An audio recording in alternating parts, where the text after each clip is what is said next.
Okay, to continue again, apologies for the technical glitch. For the surface operations, we are able to deploy 30 vessels broken down into 8 vessels from the armed forces, 8 from the Coast Guard, and 14 from the Bureau of Fisheries and Aquatic Resources. Next chart. For, a surf, for our service operations, we were able to conduct a total steaming time of 9,784 hours, totaling coverage in miles of 77,000 miles or roughly 143,000 kilometers, linear measure. Next chart. For our air operations, we were able to deploy 5 aircraft, 2 from the AFP, 1 from the Coast Guard, and 2 from the BFAR, logging a total flying time of around 245 hours and 12 minutes. Next chart.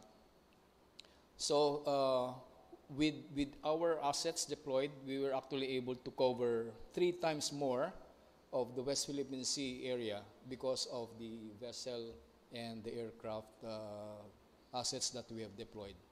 So we have covered the West Philippine Sea quite adequately.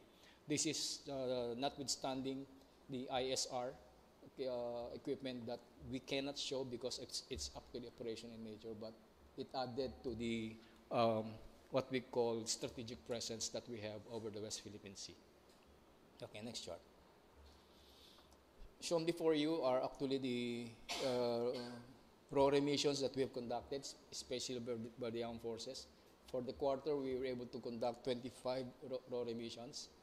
And for the Ayungin, we were able to conduct 1 because the last RORE mission was sometime in June. And the rest, we were able to conduct 3 supply missions for each area or station. Okay, next chart. For the Philippine Coast Guard and in tandem with the Bureau of Fisheries, they were actually conducting the program for our President, Kadiwa ng Bagong Bayaning Mangingisda, or simply the assistance to our Filipino fisherfolk, where we were able to provide assistance to 256 Filipino fishing boats, translated into 187,000 liters of fuel oil, translating into around 14 million pesos, and assorted groceries and gallons of water amounting to around 1.7 million. Next chart. The other areas that were able to provide assistance with are packs of medicine, rice, kilograms of rice, kilograms of meat, and liters of engine oil as well pails of lube oil. So basically, we were able to provide assistance to 256 Filipino fishing boats for the quarter. Next chart. For our maritime cooperative activities done by our AFP as well as Coast Guard, shown before you are the different MCA activities that we have conducted during the quarter. Okay, next chart. For initiatives undertaken by NMC agencies, the Philippine Coast Guard, and again in tandem with the BFAR, they were able to conduct the following activities as shown.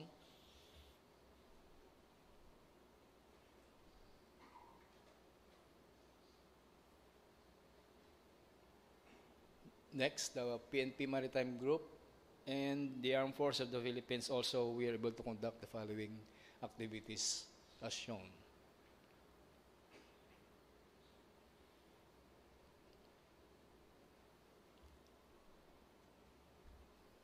Okay, next chart.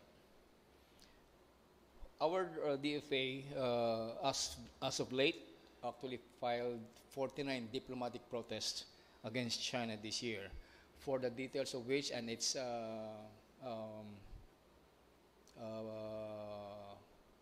status, we have ASEC Manny Guzman here. You can ask ASEC Manny later on after the briefing for the updates on the status of the diplomatic protests lodged as of late. Okay, next chart. So we have this Presidential Office for Maritime Concerns. Also, basically, it's the Secretariat of the Council, but nonetheless, it came up with different activities as shown.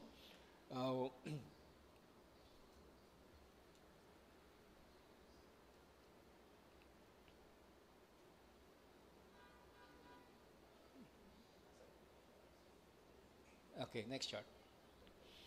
And for the illegal, coercive, and aggressive deceptive acts of China for the third quarter, we have recorded the following as shown. Regio Challenges 13, ramming 1, uh, dangerous maneuver 7, firing of water cannon 2, laying of nets in the different areas 10, blocking activities, and shadowing of our vessels 37. Okay, next chart. As for the Chinese vessels monitored on a daily basis sa West Philippine Sea, these are actually as shown. In Pag-asa, we have monitored on a daily basis 27 different Chinese vessels. We cannot come up with specific whether it's Navy, Maritime Militia, or civilian because they come and go. That's why we came up with a daily average. Kasi today may be different from tomorrow. So, but basically, what we came up with is the daily monitoring status. Okay. So, Pag-asa Island, Ayungin Shoal, Baudi Masinloc, and Escoda Shoal. Basically, these are the more often areas where we see or monitor Chinese vessels conglomerating or having their presence felt. Okay. Okay, next chart.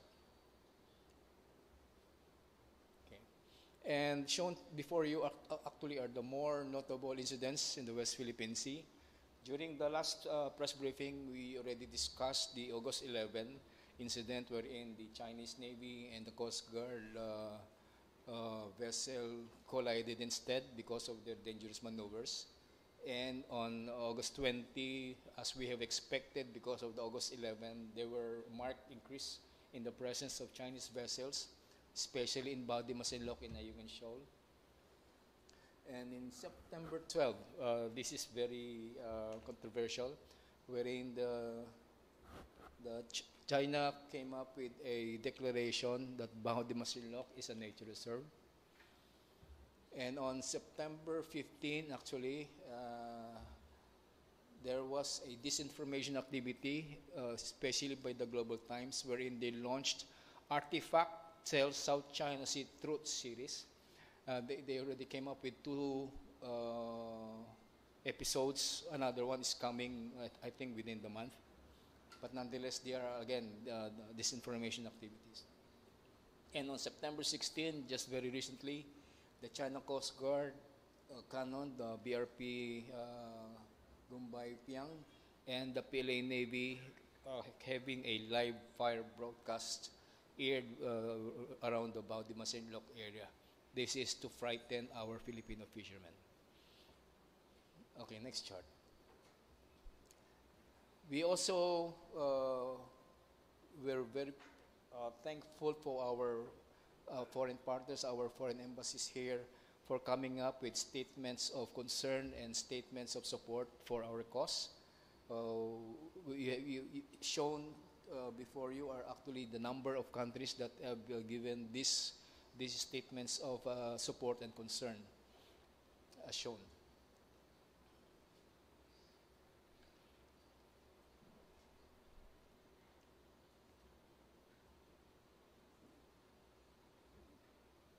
Okay, next chart.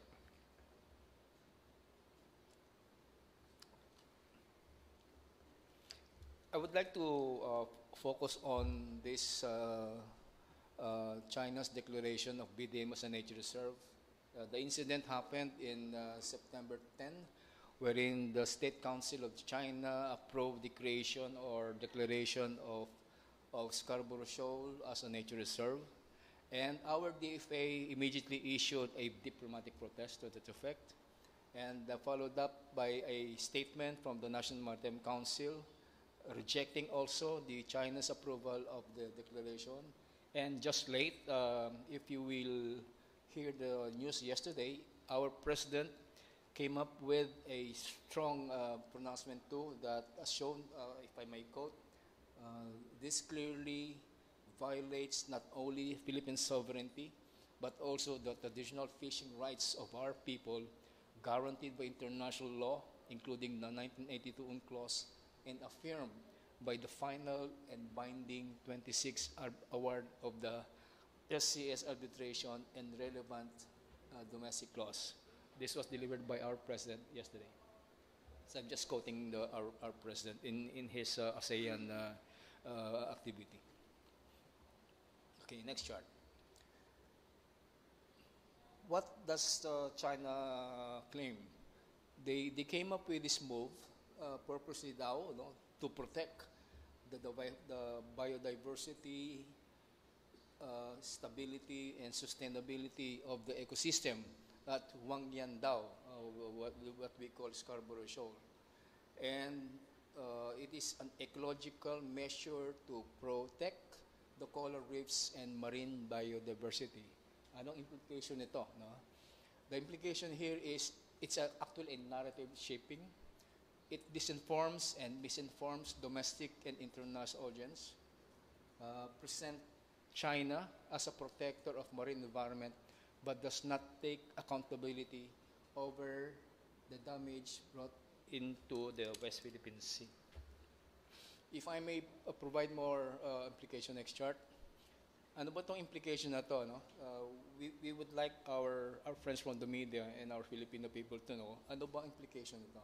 There are several. No? One is the legal and sovereignty implication.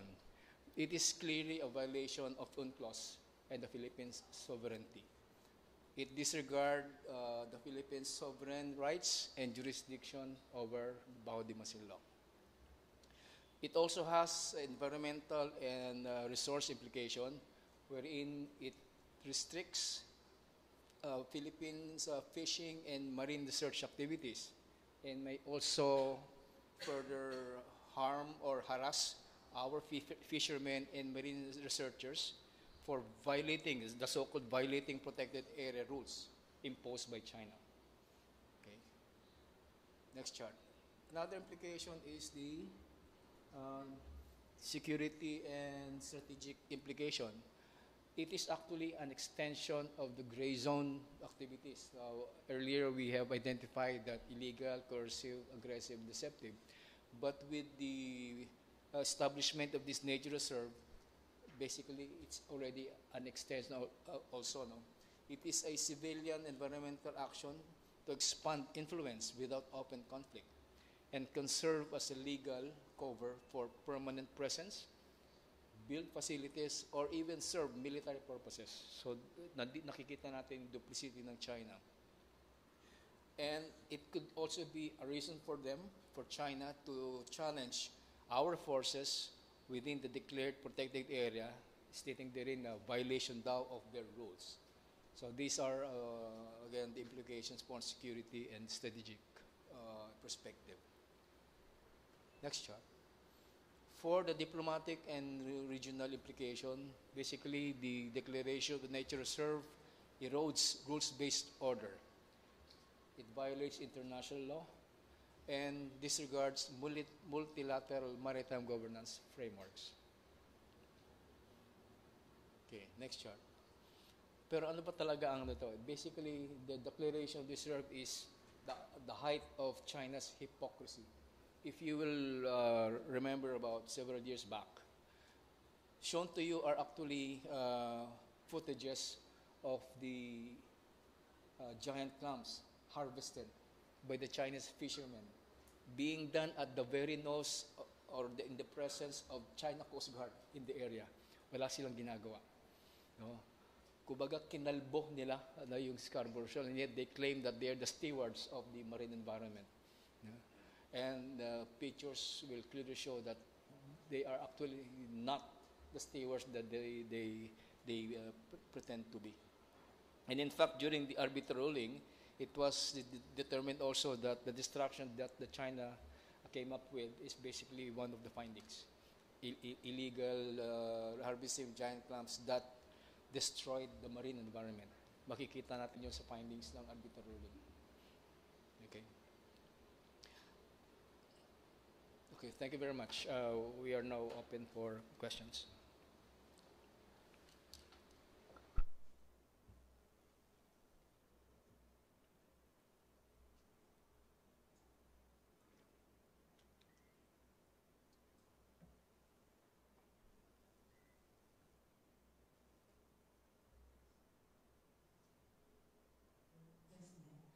Okay po, thank you, Yusek, for the presentation.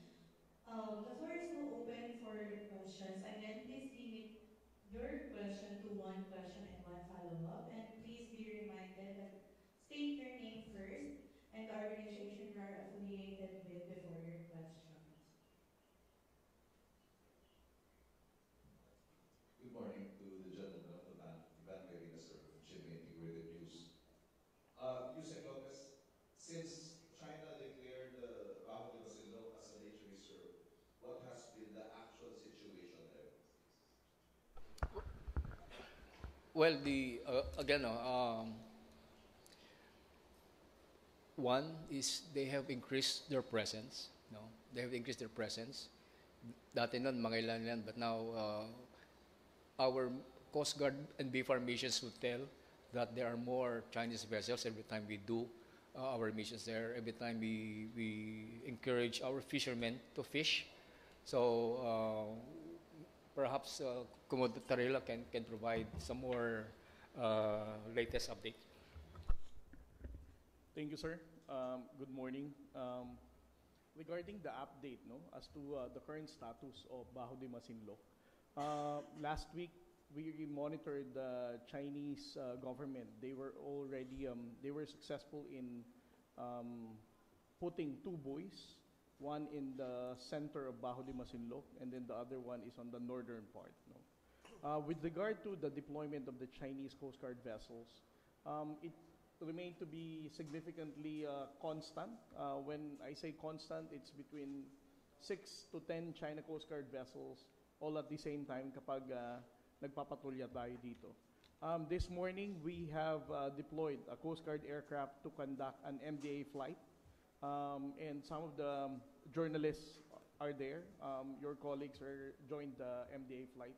Ang pinaka-significant na nakita nila dito ngayon is that there are 4 China Coast Guard vessels that they have monitored within the vicinity of Bajo de Masinloc. And there is also PLA Navy warship, but it's quite distant, no? Malayo naman ito sa vicinity ng Bajo de Masinloc. If you're going to ask me if they have increased their level of presence, I would say it's pretty much the same. No? The only instance na masasabi nating tumaas talaga significantly yung China Coast Guard and the PLA Navy warship is whenever they are also monitoring a high number of Filipino fishing vessels that are supported by BFAR and even the Philippine Coast Guard. Sir, I know we were told to please stick to the topic, but I have a question to Admiral Trinidad, sir, if I may. Yung tungkol po sa nahuling fishermen na Chinese na I think in Ayungin na may dalang suspected to be cyanide. Na-offer po ba natin cyanide ito?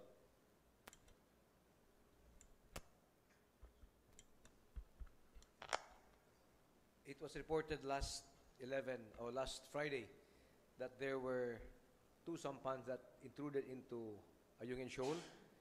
They were accosted by the personnel of the AFP aboard BRP Sierra Madre, and it was found that they had in their possession liquid that was suspected to be cyanide. The liquid that's suspected to be cyanide is now in the possession of the Philippine Navy personnel aboard BRP Sierra Madre, and on the first opportune time, ito ay babalik natin sa Palawan para ipatest natin. What I would like to highlight here is that they were detected at night. The 2 sampans were detected at night. The Philippine Navy aboard BRP Sierra Madre launched 2 rubber boats, and they were accosted. The Chinese fishermen were accosted. Found in their possession were 4 bottles that contained suspected to be cyanide. On a normal activity like this, had it not happened in Ayungin Shoal, let's say in somewhere else, we would have arrested those fishermen.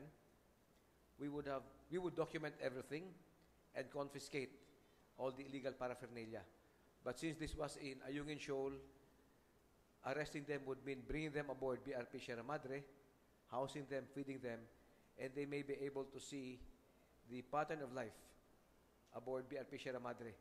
So after documenting everything and confiscating all the illegal paraphernalia, both sampans were towed outside of the shoal. Do we expect retaliatory action from the Chinese side following this incident? We do not control what their response would be.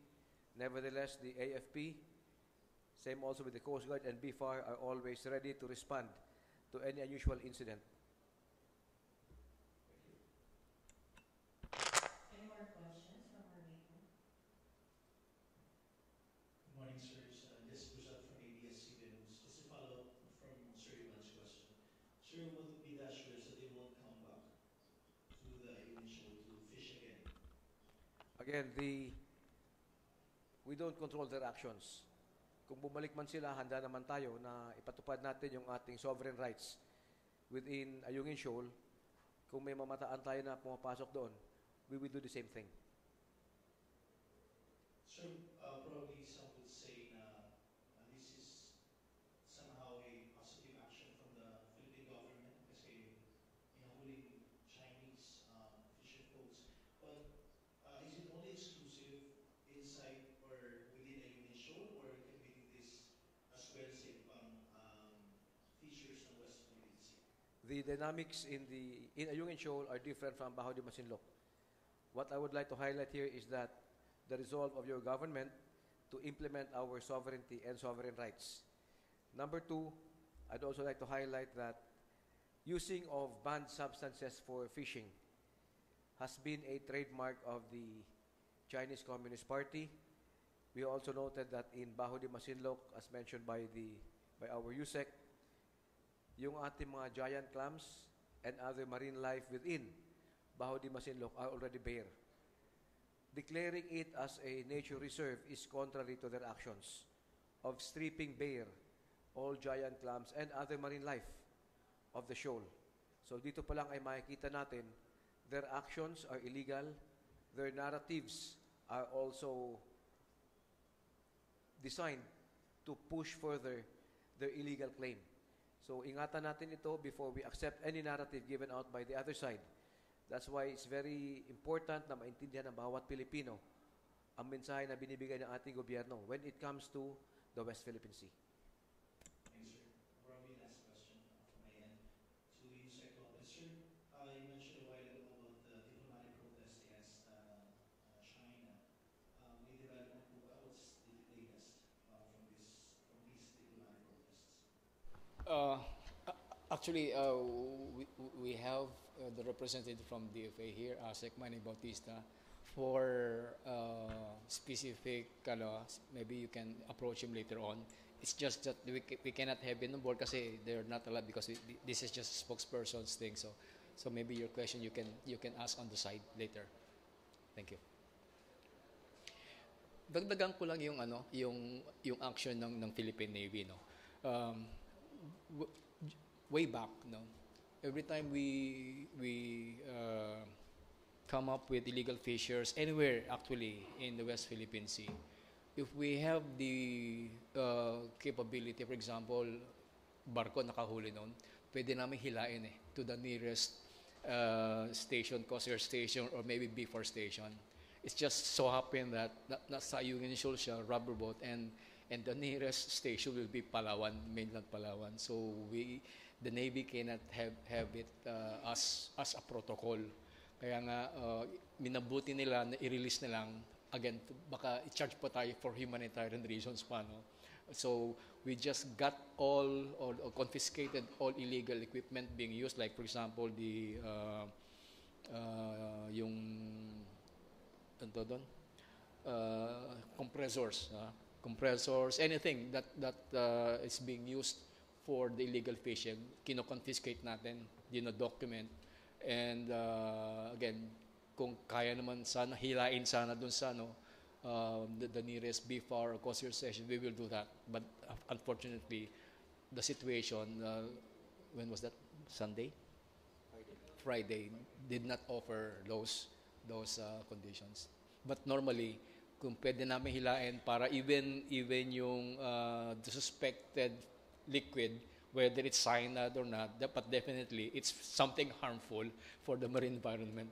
So yun ang gusto natin ma-check, cyanide ba siya or any other substance. So yun sana dating ginagawa natin.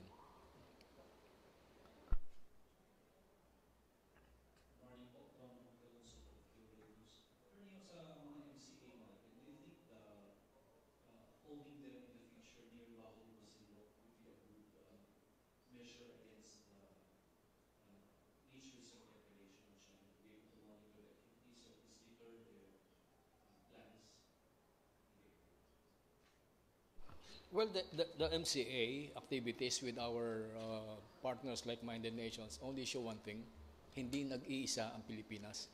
No? So, whether it is good, it is really good. Kasi it affords us to really cover that particular area. Kasi kung mag-isa ka lang, alam mo naman yung no-brainer yun. Ang liit natin tapos tatapatan tayo ng malalaki. So it will just weaken our resolve. No? Pero pag meron tayong, when we go there in numbers, and then that's the beauty of it. Perhaps Admiral Trinidad can add more into it. Yes, sir. Thank you. The importance of the MMCA with other like-minded nations is that, number one, we are sending the message that we are not alone. Secondly, we are telling the Chinese Communist Party the world is watching. If we remember, it is only under the current administration of our Commander-in-Chief that we have MMCAs, or Joint and Combined Activities, Maritime Patrols with like-minded nations.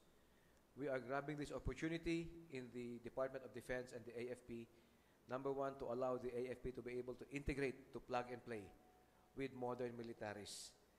Number two, we are showing the world that we are not alone in standing up against the illegal practices, the coercive actions of the Chinese Communist Party.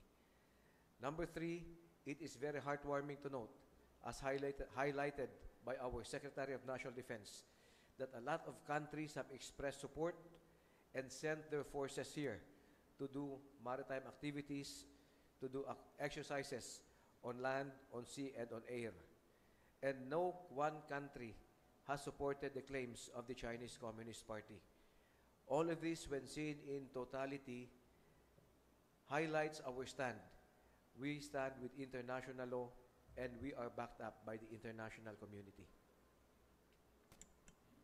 Having shown the recent activities for this quarter by China and the implications of the ICAP, I just want to ask Commodore Tariel if you want to wish to address groups or officials in the country who seem to, not support the Philippine stand, but rather the Chinese position, sir. Alam mo, para sa akin, regardless kung spokesperson ka ng Coast Guard or ng Armed Forces of the Philippines or you're just an ordinary citizen, no? Para sa akin, it's everybody's responsibility to counter all the lies and misinformation pagdating sa usapin ng West Philippine Sea. Ang challenge sa atin, paulit-ulit na nating sinabi to, no? The greatest challenge of our fight in the West Philippine Sea is fake news and misinformation. That's why every opportunity na meron akong pagkakataon na sumagot sa mga social media posting ng kahit na sinong tao, nobody in particular, whether you're a politician, social media influencer, or just an ordinary person, I always make it a point na to counter all these lies. Because the chances na maniwala yung mga tao sa sinasabi mo na totoo yun, napakataas na. Before, we used to ignore those kind of posted misinformation. Ang sabi natin, masyadong nagkakaroon pa ng platform ang mga tao na nagpapakalat ng maling informasyon. So dapat we just have to ignore them. But I realize eventually, it is also wrong to think na hayaan na lang sila because you have to consider the number of people following them. Kung etong social media influencer na to, again, nobody in particular, ay may mataas na number na sumusunod sa kanya or sumusuporta sa kanya, ang paniniwala ng mga tao na sumusuporta sa kanya, totoo yun. And if we're going to keep on ignoring this, ang sasabihin din ng mga supporters niya, tama ang sinasabi ng tao na to, mali talaga ang gobyerno. And again, ang issue ng West Philippine Sea, it is not represented by any political color. Whether you supported the former administration or this current administration, ang laban natin ng West Philippine Sea, dapat hindi natin ginagawang isyong political to eh. Ito ay laban nating lahat bilang Pilipino.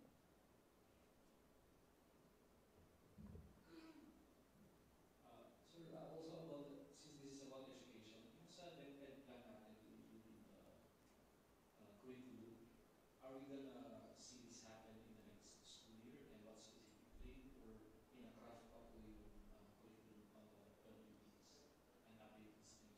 Well, the Department of Education, as what Yusek Lopez witnessed no, during the last NTF-WPS meeting last week, they were able to present the curriculum adjustment for the grade 4, grade 6, and grade 10. No? Meron na silang kaukulang adjustment sa curriculum na to, and it will be fully implemented next year, school year 2026 to 2027. For our approach right now, ang ginagawa natin, we are engaging the public school teachers from different regions. We allow them to watch the food delivery, the documentary. At least, kumbaga, ito yung maging benchmark nila no, in appreciating our fight in the West Philippine Sea. And then, we also bring along with us Justice Carpio, Attorney Fretty, National Security Council, and even the National Maritime Council to talk about our policy in the West Philippine Sea. In the next coming weeks, we are going to different regional offices ng Department of Education, and that has been supported by Secretary Angara. We recognize the important role of our public school teachers in educating our youth for them to be completely aware and understand what we are fighting for and why we are fighting for it. Yes, next school year. Entire public schools muna or private schools? Well, I'm not really sure, no. Hindi ako gumagawa ng policy ng DepEd. I'm not really sure kung the curriculum that is approved by DepEd, it is also whether it is also mandatory to be followed by the private school. But I think so, no. Kung anong inaprubahan ng DepEd na curriculum, it is also mandatory na sundin ito ng mga pribadong eskwelahan.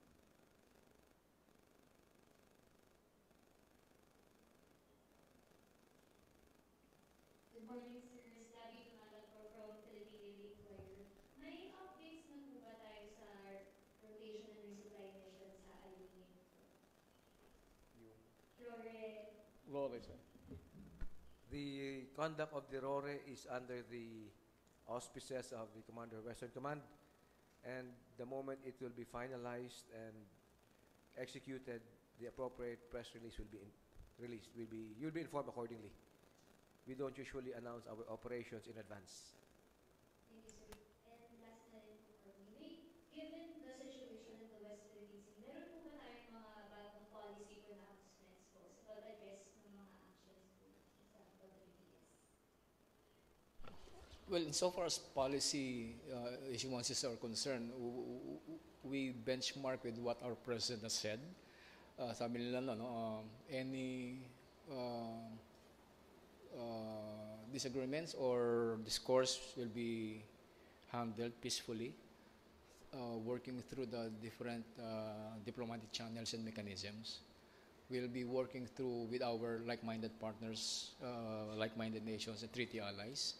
And we will be heavy on, again, the diplomatic side. Again, basically is peaceful conduct of the dispute in the West Philippine Sea. Basically, nagre-revolve doon.